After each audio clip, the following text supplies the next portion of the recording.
بسم الله الرحمن الرحيم. إخوتي النحالين، دائما مع سلسلة تفقد الخلايا مع بداية الربيع. اليوم الأحد، اليوم الاثنين 6 مارس 2023. إذن قلنا نتفقد الخلايا مع زوال الاضطراب، ونرى دائما تقدم هذه الخلايا في هذا الوقت. بسم الله الرحمن الرحيم. مع تواجد مرعى جيد، بسم الله ما شاء الله.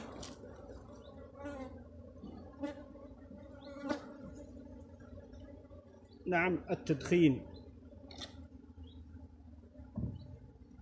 قليلا من الدخان، بسم الله ما شاء الله. الإطار الأول، هذه الخلية طرد من العام الماضي على 7 إطارات. هذا كله حبوب لقاح، حبوب لقاح من هذه الجهة، والقليل من العسل من هذه الجهة فارغ.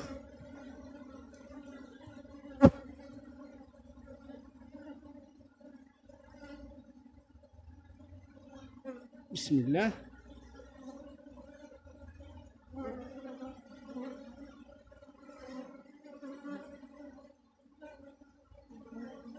هذا الإطار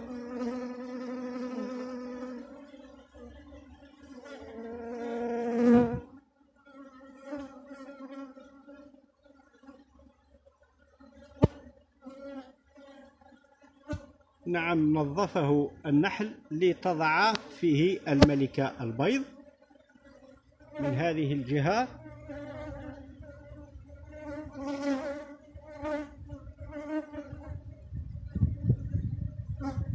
من هذه الجهة كله بيض إخوتي النحالين. نعم، وضعت فيه الملكة البيض في كل الإطار. نعم، كله بيض. نعم، هذه كله بيض، من هذه الجهة كله بيض، والقليل من العسل وحبوب اللقاح. إذن الملكة وصلت إلى الإطار ما قبل الأخير ووضعت فيه البيض. هذا دليل على أنها تريد التوسع أكثر. ومن هذه الجهة نظفه النحل بالكامل، وستضع فيه الملكة البيض بإذن الله. إذن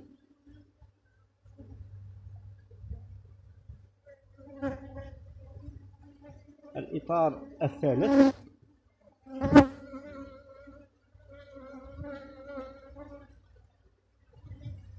بسم الله ما شاء الله، بسم الله ما شاء الله.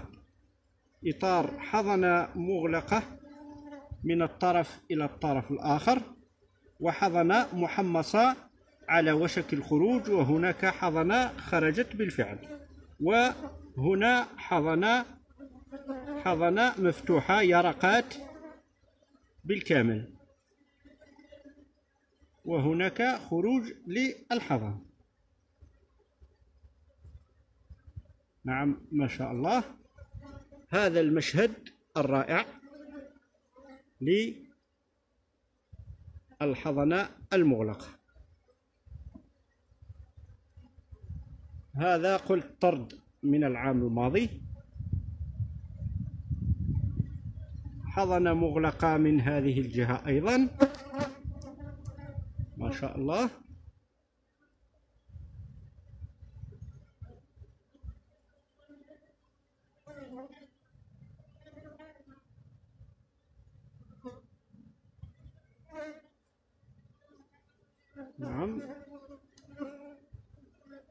بسم الله ما شاء الله.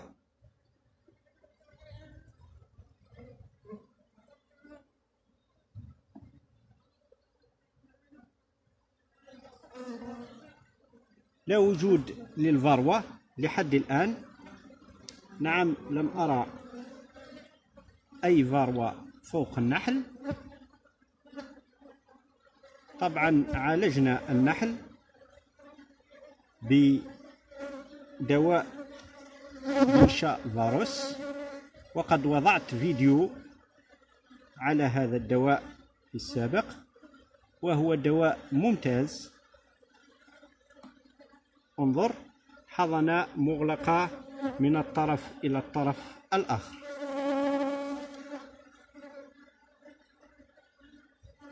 من هذه الجهة أيضا بسم الله ما شاء الله، حضنة مغلقة بالكامل.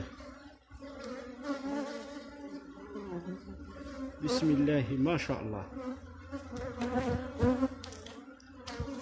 أرجو أن يرزق الله كل إخوتنا النحالين هذا العام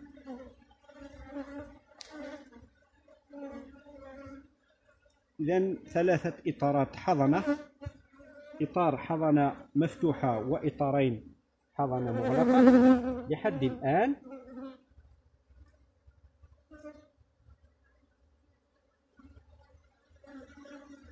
بسم الله ما شاء الله، بسم الله ما شاء الله، لا حول ولا قوة إلا بالله العلي العظيم. اللهم صل على سيدنا محمد وعلى آله وصحبه أجمعين. هذه المشاهد تفرح النحال بلا شك.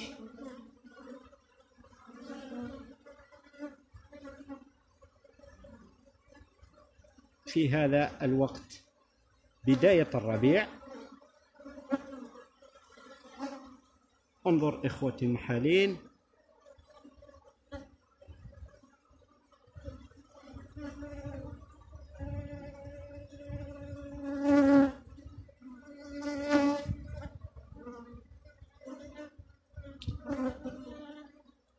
ما شاء الله.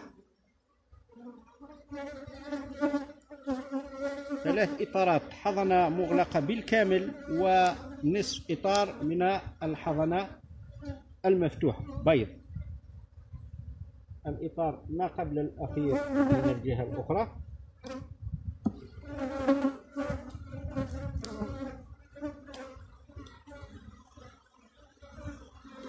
بسم الله ما شاء الله، بسم الله ما شاء الله. هذه الخلية تحتاج أن أضيف لها إطار ممطوط آخر. لا أريد أن أجهد النحل في هذا الوقت بإطار شمع أساس. هناك إطارات ممطوطة سأعطيها إطار. بسم الله ما شاء الله.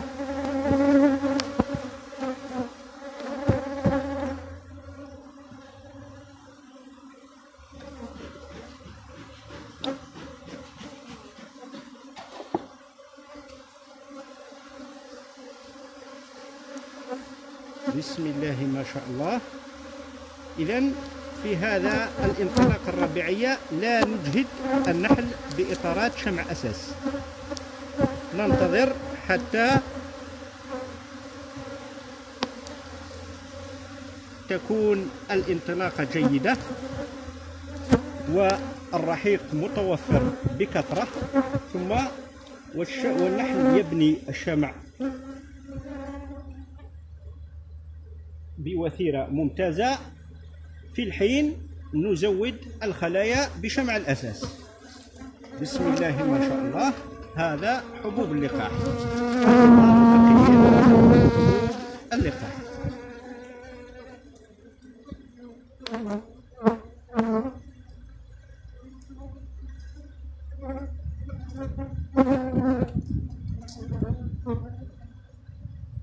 بسم الله ما شاء الله.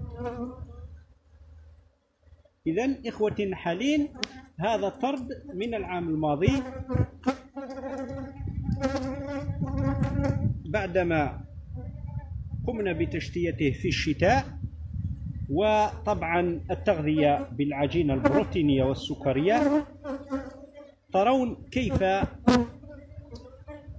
تطور بسرعة. 4 إطارات حضنة مغلقة ونصف إطار حضنة مفتوحة. هذا عند خروج الحضنة المغلقة سيغطي حوالي 9 إطارات بلا شك. وسأضيف الآن إطار حضنة، إطار ممطوط فارغ لكي يتطور النحل وتضع الملكة البيض فيه. إخوتي النحالين، لا تجهدوا النحل مع الانطلاقة الربيعية في بداية الربيع، لا تجهدوا النحل بإطارات شمع الأساس حتى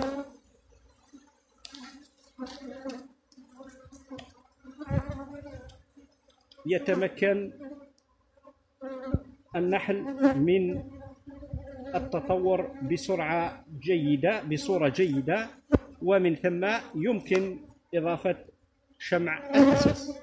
إذن إخوتي النحالين، سأضيف إطار هنا ما قبل الأخير، إطار ممطوط في هذه الجهة، وسنرى الأسبوع المقبل سأوفيكم بتقدم هذه الخلية إن شاء الله.